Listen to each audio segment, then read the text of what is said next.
My name is Katelyn Griner. I read Fallen by Lauren Kate.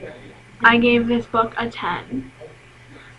Falling in love for most is something beautiful and treasured, but that is not the case for Lucinda Price. For her, falling in love is nothing but a repeated tragedy. In this novel, Fallen, Lucinda Price, better known as Luce, and Daniel Gregory, her forbidden lover, are against all odds with the universe. The two first meet at Sword and Cross, a reform school in Savannah, Georgia. From the moment they first laid their eyes on one another, they knew they were meant for each other. Soon after meeting this handsome young man, she finds out a disturbing secret.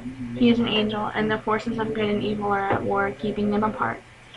Throughout this intriguing novel, Daniel keeps Luce away, trying to protect her, but it only leaves Luce wanting more.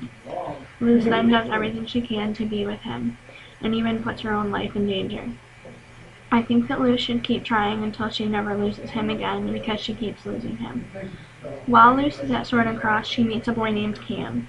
At first, Cam seems as though he is everything she has ever wanted. However, unknown to Luce, he is the opposite of what she thought he was.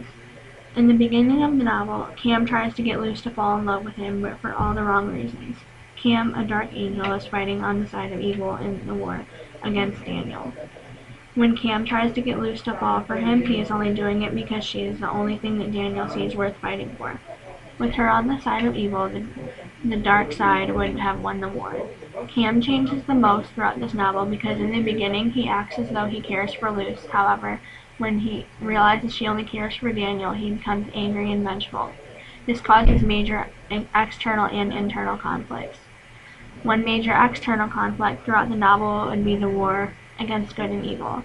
The reason for this war is because the forces of good and evil are trying to make Daniel choose a side.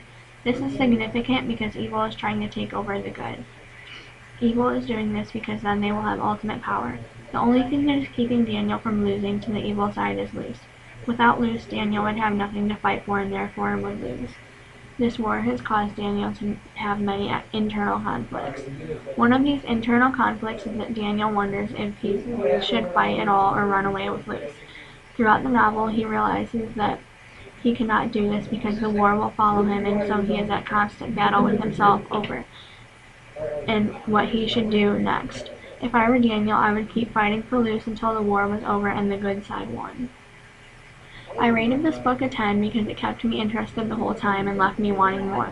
I was always wondering what would happen next and hung on to every word that the author wrote.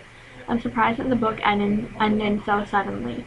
However, I thought the ending was effective because it left me wanting to read the next novel in the series. I'd like to know who wins the battle against good and evil in the second novel. I realized that Luce and Daniel are in situations like other people in the world today. For example, there is good and evil in this world and wars that are fought to keep us protected. I feel that if this book had gone one more chapter, Daniel and Luce would have run away together after the battle.